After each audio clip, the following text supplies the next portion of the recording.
के तशरीफ फरमा तमाम ही हमारे साथी, मेरे सामने तशरीफ फरमा तमाम ही बुजुर्ग हजरात, नौजवान साथी, दोस्तों और साथियों, सबसे पहले मैं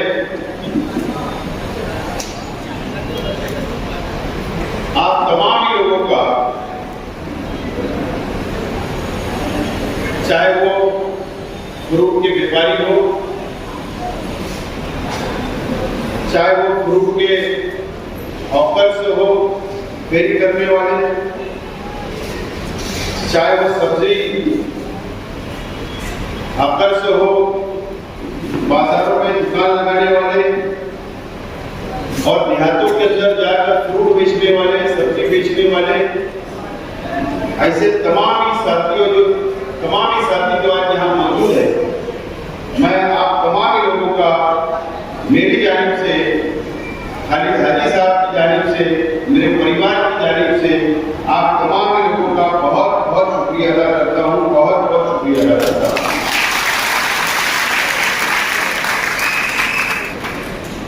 आप लोगों को पता है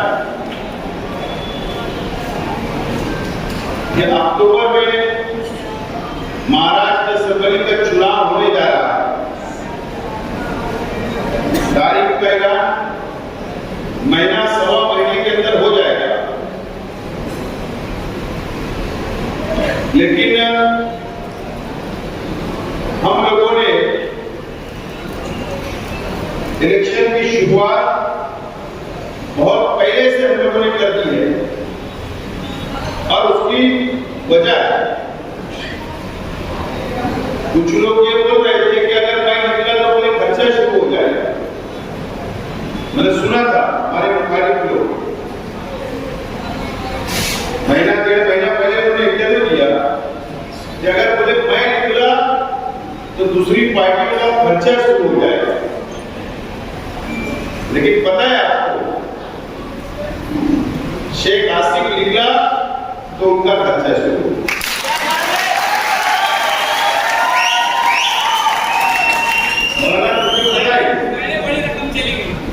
कल घूमकर लॉन्च सुने और लोग घाटा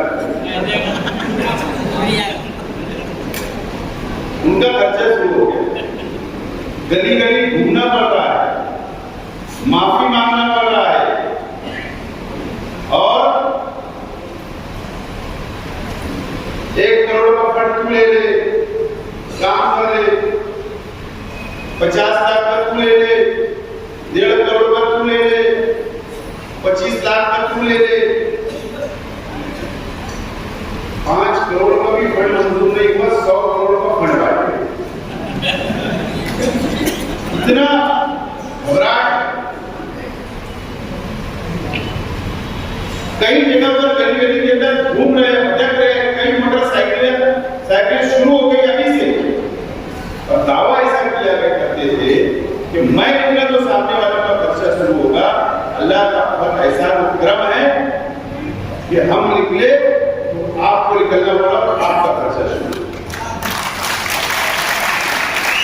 लेकिन दोस्तों साथियों, अगर हमने अव्वल महीना 2 महीना पहले अगर हमने इलेक्शन शुरुआत की, आप लोगों से मुलाकात करने का फैसला किया, शहर की आवाम से मुलाकात करने का फैसला किया, तो उसकी वजह यह है कि शेख रशीद साहब आज हमारे साथ नहीं है, दुनिया से रुखसत हो गए। पहले शेख रशीद साहब हमारे साथ थे तो हम भी वक्त पर इलेक्शन शुरू करते थे, क्योंकि शेख रशीद साहब आधे से ज्यादा काम वो खुद हैंडल कर लेते थे, वो खुद मीटिंगें लेते थे, वो खुद इलेक्शन में प्रचार करते थे। इसके लिए हम लोगों को अव्वल आप लोगों से मुलाकात करने का फैसला किया, शहर के आवाम से मुलाकात करने का फैसला किया, और इसके लिए आज आप लोगों को हम लोगों ने याद किया। आज मुझे बहुत फख्र है आप लोगों पर,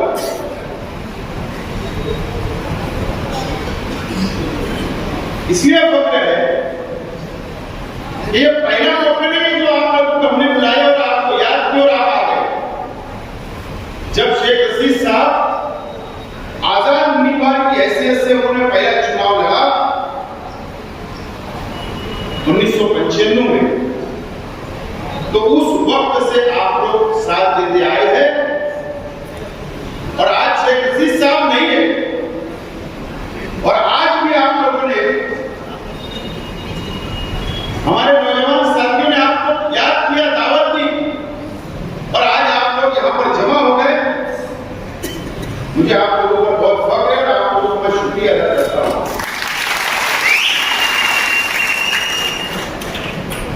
कई मेरे साथियों ने कहा कि आप लोगों को प्रचार करना है, मेहनत करना है, जद्दोजहद करना है। मैं समझता हूं मुझे आप लोगों से कोई अपील करने की जरूरत नहीं है। आप लोग तो इतने समझदार है कि उससे कैसे प्रचार करना, कैसे अपनी बात को मनवाना। आप इतने माहिर हो, आप धंधा व्यापार करने वाले थे। आपको ग्राहक समझ जाता है कि ये ग्राहक मेरा माल लेगा या नहीं लेगा, आप उससे वैसी बात करते हैं। आप लोग जब सौदा करने लगते हैं तो आप भी, जो सौदा करता है माल में, तो आप उससे वैसी बात करते हैं। आप ग्राहक पहचान लेते हो। मुझे उम्मीद है कि आप लोग ये शहर की आवाम को पहचान कर, ये शहर की आवाम, हमारी माँ बहनों को बराबर कन्विंस करेंगे, अपने दोस्तों को कन्विंस करेंगे, अपने साथियों को कन्विंस करेंगे, अपने मोहल्ले के अंदर, अपनी गली के अंदर, अपने रिश्तेदारों के अंदर आप लोग आज से और अपने से मेहनत करेंगे। ऐसी मुझे पूरी आप लोगों से उम्मीद है। 5 साल आप लोगों ने देखा हमारे शहर के मेरे साथ का 5 साल आपने देख लिया। आप लोगों ने कुछ महसूस किया होगा कि नांदगांव के अंदर आपके साथ कैसे बर्ताव होगा, महसूस किया होगा। मनमाड़ के अंदर आपके साथ कैसे बर्ताव किया जाता। छोटे छोटे बाजार जो लगते हैं जयपुर के अंदर, जब आप बाजार करने जाते हो तो वहां पर आप लोगों के साथ कैसे बर्ताव हुआ, आप लोग सब जानते हो और समझते हो। या आप हमारे हिंदू भाइयों के इलाकों के अंदर जाते हैं तो पहले के और अभी के बर्ताव के अंदर आप लोगों को महसूस होता होगा कि ये 5 साल के अंदर जो तकलीफ आप लोगों ने उठाई, ये आप जान सकते हैं, हम नहीं जान सकते। और ये बात अपनी सर खालिद अली नाम से कहा कि अगर देहातों के अंदर, दूसरे शहरों के अंदर जब आप जाते हैं और कोई मसला आता है तो जरूर आप लोग हमको, हमारे परिवार को, हमारी पार्टी के जिम्मेदारान से आप लोग रब्ता करते हैं और हमारी ये कोशिश होती है कि हम आप लोगों के मसाइल को हल करने की हम लोग पूरी कोशिश करते हैं। जरूरत पड़ते वहां के एमएलए से बात करते हैं, जरूरत पड़ते वहां के पीआई से बात करते हैं, वहां के जिम्मेदारों से बात करते हैं।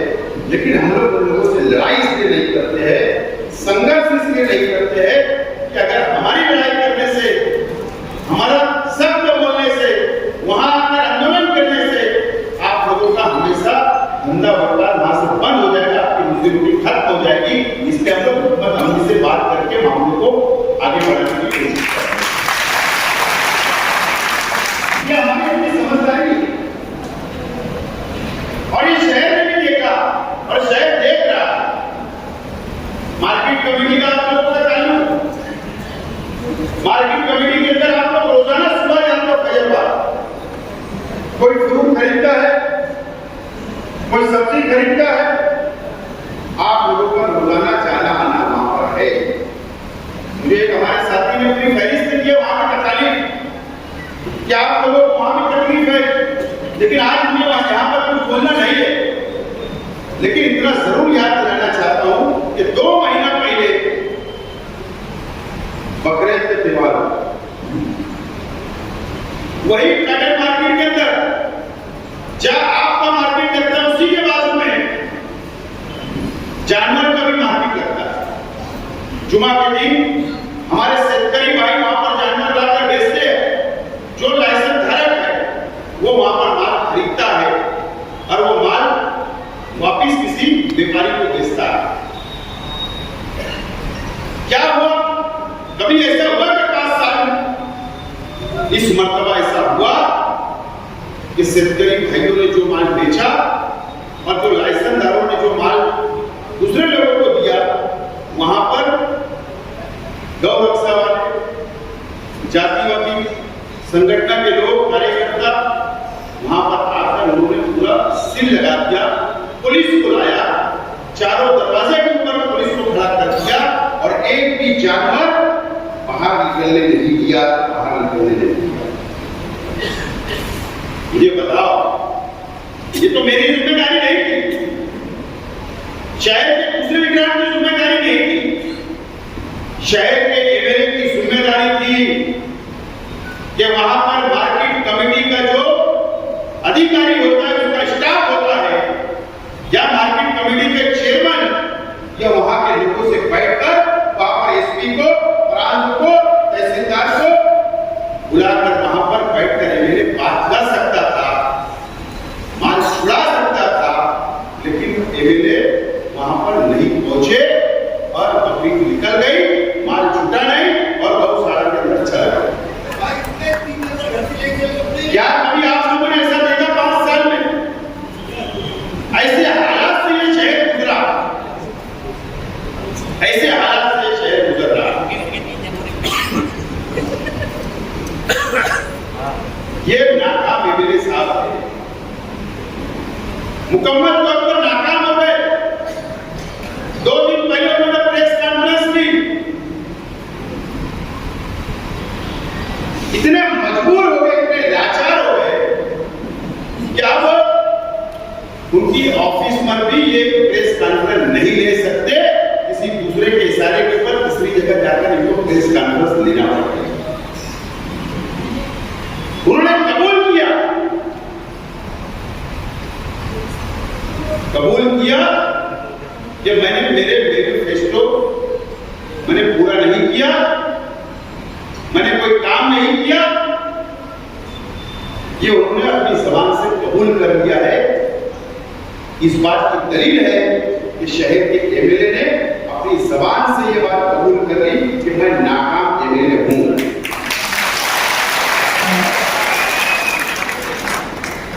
नाकाम एमएलए उन्होंने कबूल कर लिया।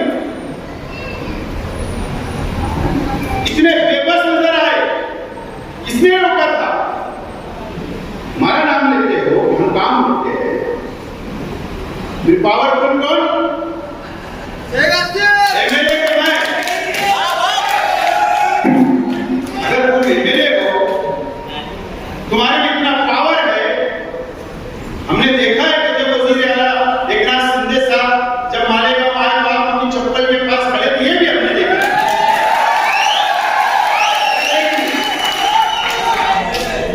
लेकिन हमारी नीति कभी ऐसी है नहीं कि हम काम रोकते। हमने असलम अंसारी साहब ने इसलिए ऑब्जेक्शन लिया कि हम शहर के करोड़ों रुपए का फायदा कर रहे हैं, तुम नुकसान कर रहे हो। तुम्हारी टक्का लेने की, तुम्हारी कमीशन के लिए आप शहर का नुकसान कर रहे हो। मैंने कल भी कहा, आज भी बोल रहा हूं, अंडरग्राउंड ड्रेनेज काम चल रहा है, जहां रास्ते के काम है डाल लो। अगर खुशी की बात करते हो, रोड बना लेंगे, फिर उसको तोड़ना पड़ेगा, फिर जाएगी। तो अगर हम नुकसान मचा रहे तो क्या गलत है? आपको कमीशन लेने की जल्दी हो, कमीशन ना छूट ना जाए, आचार संहिता ना लग जाए, कमीशन में डूब ना जाए, इसके लिए आपने प्रेस कॉन्फ्रेंस के अंदर पाखंड किया। पाखंड आप हुकूमत के ऊपर नाकाम हो गए, ये शहर भी देख रहा और आपने तो कबूल किया। दोस्तों और साथियों, मुझे बताओ, मेरा आपसे सवाल है, 19 का इलेक्शन आप मेरे साथ थे, आपने अपनी आंखों से देखा। 5 साल पहले असेंबली का चुनाव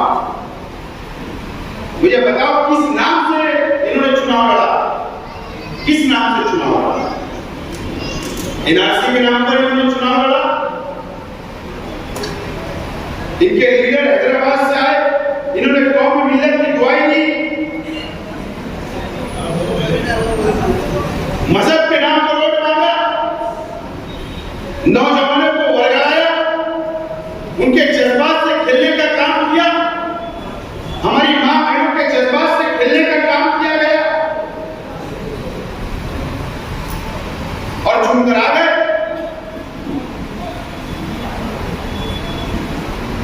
आपने 5 साल ये मजहबी शहर के वोटरों का, यहां की आवाम का आपने सौदा किया है भारतीय जनता पार्टी से, और बीजेपी ने तुमने 5 साल सौदा किया, 5 साल सौदा किया आपने। आप समझते हो आप मुंबई जाते हो, किसी को मालूम नहीं पड़ता।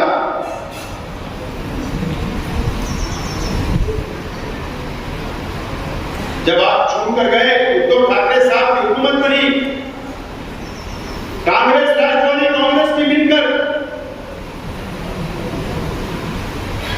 जब आपको कोई रुपया पैसा नहीं मिला, क्योंकि 250 एमएलए थे, 250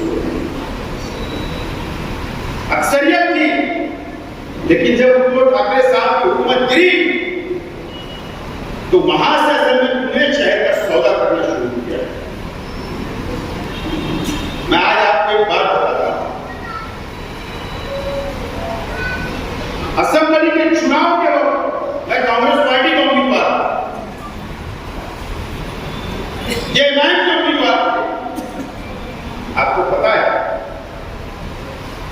मुझको असेंबली हराने के लिए भारतीय जनता पार्टी ने इनको 2 करोड़ रुपए का फंड भी दिया कि शेख हसीना चुनकर नहीं आना चाहिए। मुझको एक बीजेपी के लीडर ने बताया क्यों नहीं आना चाहिए।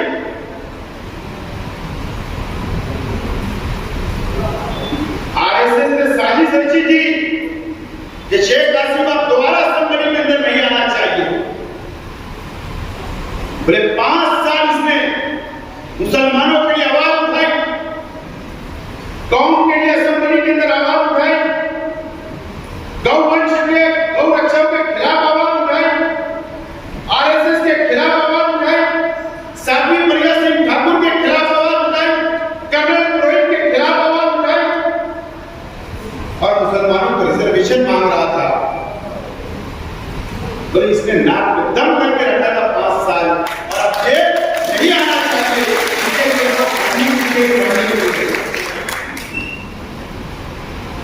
उसके बाद चुनकर चले गए, वजीर आला सिंधे साहब बने।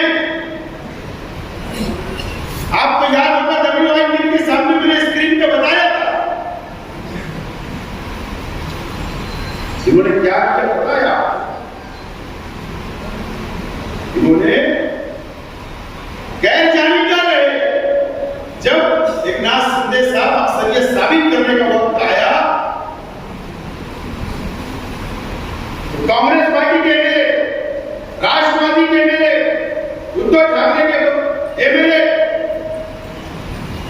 इन्होंने एकनाथ शिंदे के खिलाफ पे वोट की, बीजेपी के खिलाफ पे वोट की, और ये हाउस के अंदर ही नहीं थे क्योंकि इन्होंने खुद कबूल किया है। ताज रेसिडेंसी जो कोलाबा के अंदर 5 स्टार होटल है, उसके बाहर मीडिया के सामने उन्होंने इंटरव्यू किया कि मैं इसके लिए वजीर आला से मिलने आया हूं क्योंकि गलत समझ नहीं हो जाना, मैं जा रहा हूं मुरब पर, मैं जा रहा हूं हज पर, और दूसरे दिन अक्सरियत थी, वोट देना था, ये असेंबली हाउस छोड़कर भाग गए और बीजेपी और शिवसेना से मैनेज हो गए। उस वक्त इन्होंने पहला सौदा ये शहर का और यहाँ की कौम का, मुसलमानों का किया। उसके बाद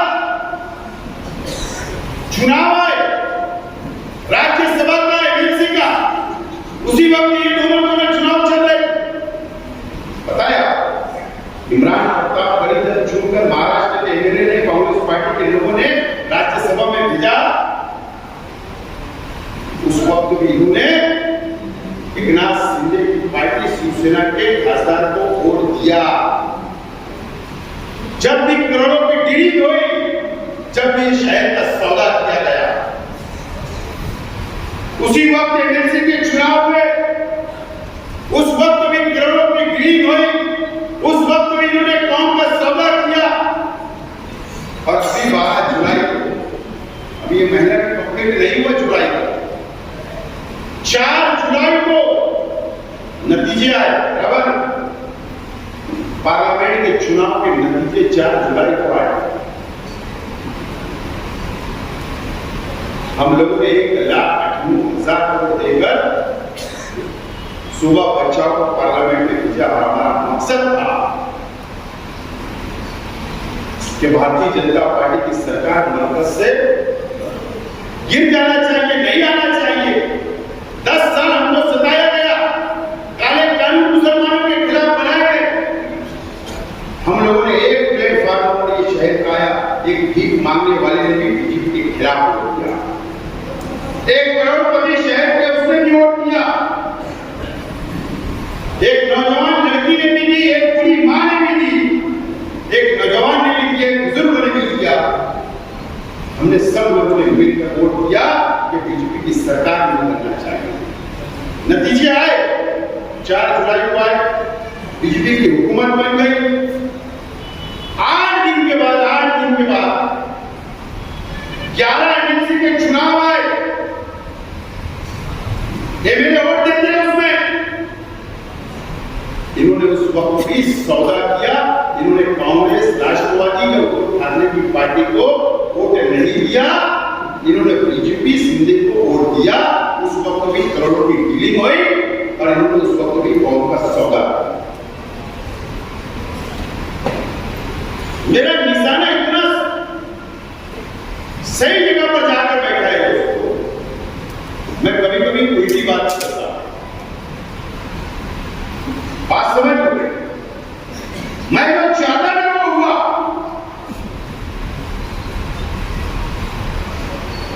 मैंने कहा कि आपने बीजेपी को वोट दिया, बीजेपी को वोट दिया, बीजेपी को वोट दिया।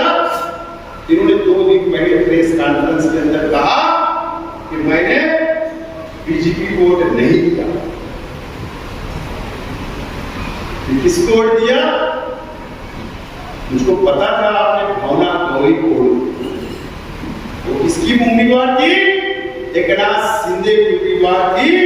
आपने उनको वोट दिया तो बस जबान से बोल दो कि मैंने फला उम्मीदवार को वोट दिया। ये प्रेस कॉन्फ्रेंस में बोल सकते थे कि मैंने कांग्रेस को वोट दिया, मैंने सेका पक्ष को वोट दिया, मैंने उद्धव ठाकरे के उम्मीदवार को वोट दिया। 3 उम्मीदवार को 2 चुनकर आए, महाविकास आघाड़ी के उद्धव ठाकरे का, एक कांग्रेस का, एक राष्ट्रवादी की सपोर्ट से जैन पार्टी जो सेका पक्ष के हैं वो गिर गए।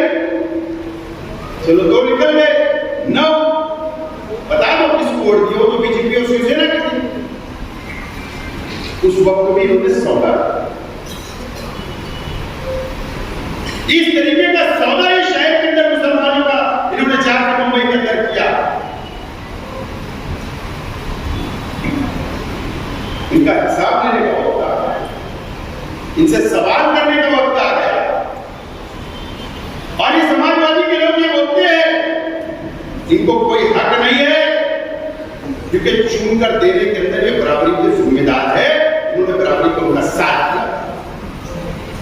मेरे भाई इजाजत को भी हक नहीं है, इन्होंने भी उनका ही काम किया था, चुनकर इन्होंने ही असेंबली के अंदर भेजा था। अब जान लो दूसरों का क्या नाम है,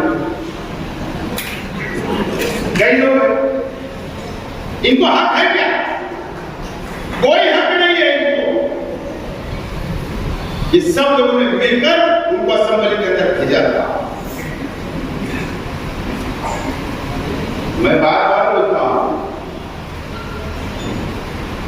क्या अब ये शहर को सोचना है,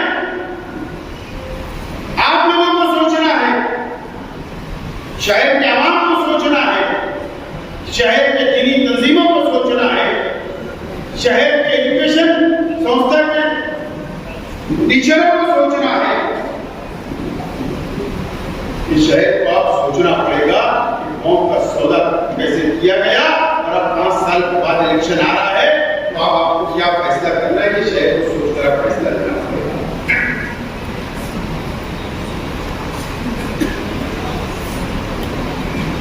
आप लोग तो मेहनत करते हो, मजदूरी करते हो, गाड़ी जोड़ते हो, कई किलोमीटर रोजाना आप लोग फेरी करते हो, लेकिन आपने कभी ये नहीं सोचा कि ये 5 साल मेरे बच्चों का क्या नुकसान हुआ। आपने ये नहीं सोचा कि ये शहर का नुकसान हुआ, लेकिन आपके बच्चों का मुस्तकबिल खत्म हो गया। हमने आपके बच्चों के हाथ में किताबें दी, कंप्यूटर दिया, तालीम की किताबें दी, मदद करने का काम किया।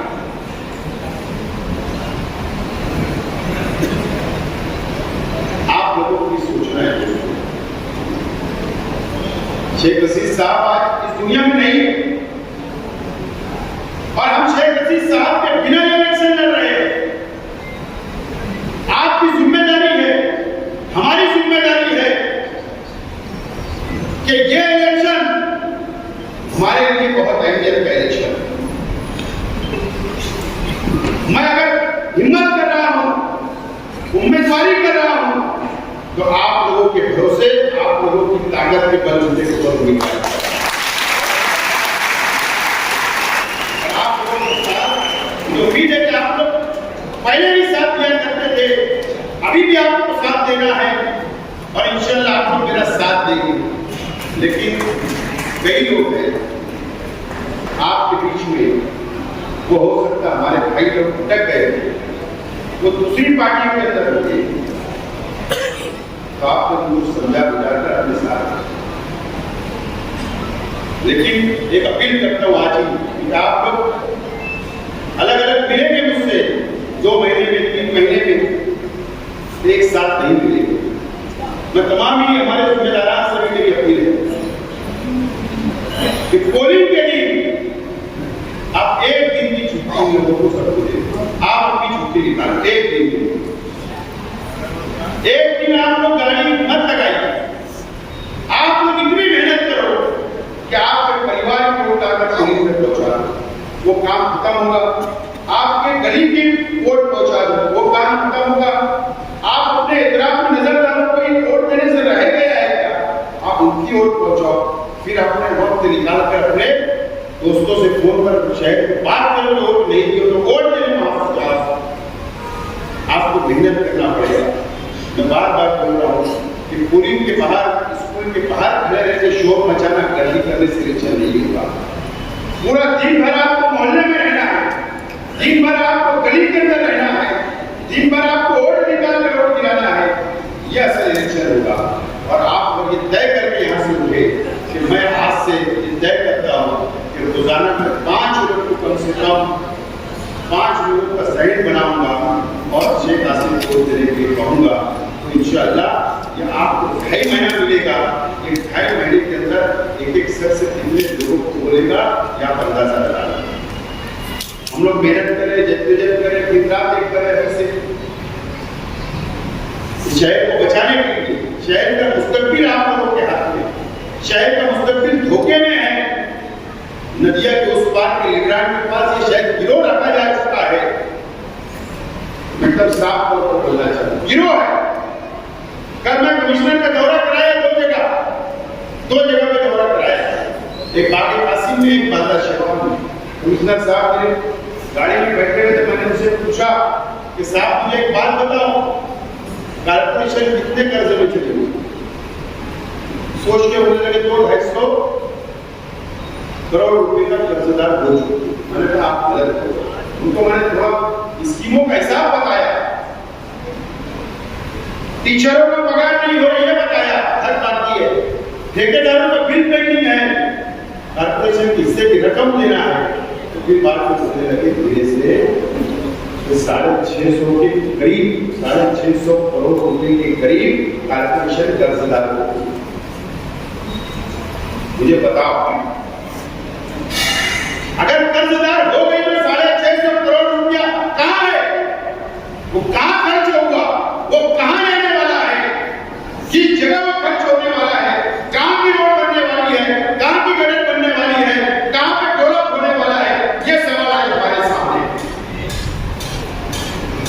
ये सवाल आज हमारे सामने इतना कर्जदार क्यों हो गए? आपको तो फर्क महसूस होता होगा। आप ही सिर्फ ऐसे लोग हो सिर्फ शहर में कि रोजाना नदी के उस पार भी जाते हो, नदी के इस पार भी जाते ना, फर्क महसूस हो रहा। 650 करोड़ रुपया एक दाढ़ी वाले के सामने दूसरे दाढ़ी वाले ने लेके चला गया।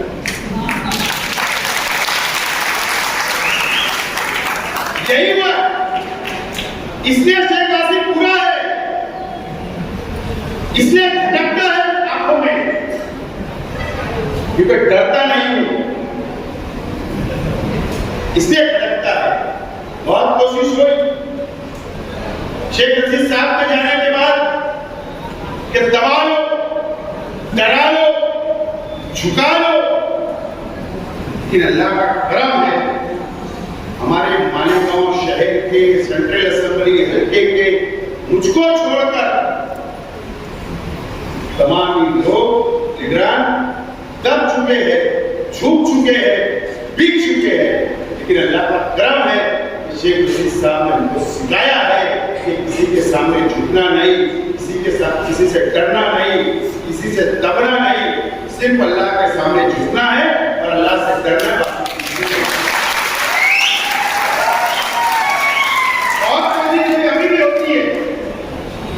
एक अधिकारी मुझको बोल रहा था कल कि यार एक दाढ़ी वाले के सामने तुम्हारा नाम निकालो तो मुझे भड़क जा रहा है।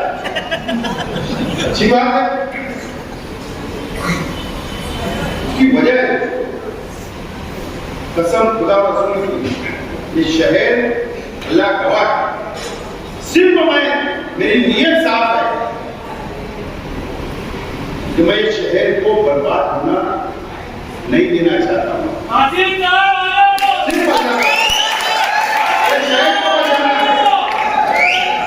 शहर को बचाना है, इसलिए सिर्फ को झूठा नहीं और इंशाल्लाह नहीं झूठूंगा। तो आप लोगों को ये शहर बर्बाद हो रहा है, इस शहर की बका के लिए, शहर को बचाने के लिए, आपके बच्चों का मुस्तकबिल संवारने के लिए, झोपड़पट्टियों के मसाइल को हल करने के लिए आज मेरे को अफसोस होता है। ऐसा नहीं है, अगर मुजाफात में क्या काम नजर नहीं आते तो हमको अफसोस होता है, लेकिन किसकी जिम्मेदारी थी 2 साल से? शहर के एमएलए की थी, जो कमिश्नर के पास बैठकर वो जो 650 करोड़ रुपए कर्जदार हुआ, कॉर्पोरेशन कर्जदार हुई, वो पैसा इधर लाकर खर्च कर सकते थे, लेकिन इनकी नाकामी की वजह से ये शहर का पैसा उधर चला गया और जाएगा। शहर को समझना है और फैसला करना है, लेकिन मैं ज्यादा वक्त नहीं लेते हुए आप तमाम लोगों से अपील करता हूं कि आप लोग इसको कामयाब करें, मेरे मेहनत करें, जद्दोजहद करें। आप सिर्फ अपनी वोट देकर, एक दिन की कुर्बानी देकर मुझको असेंबली भेजिए। इंशाअल्लाह 5 साल मैं आपके गुलाम बनकर, आपका खादिम बनकर, आपकी खिदमत के अंदर हाजिर रहने में वादा है।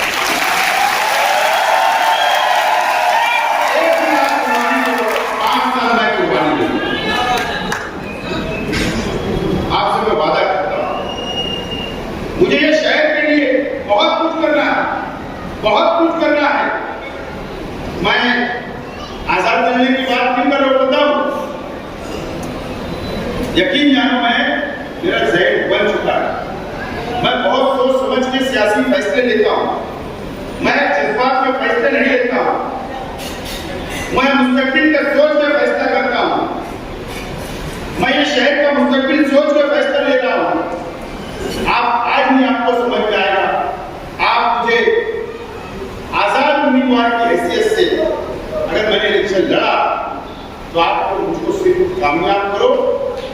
दूसरा दिन होगा, क्या बोल रहा हूं, ये रास्ता असेंबली का मुंबई जरूर जाता है, लेकिन दूसरा दिन होगा कि नई प्रवास हम लोग शुरू करेंगे और ये पूरे महाराष्ट्र में पैगाम होगा और ये शहर का नाम महाराष्ट्र लेगा। एक ऐसा एमएलए आपने चुन कर दिया जो महाराष्ट्र की नुमाइंदगी कर रहा है। तजुर्बा हो गया है,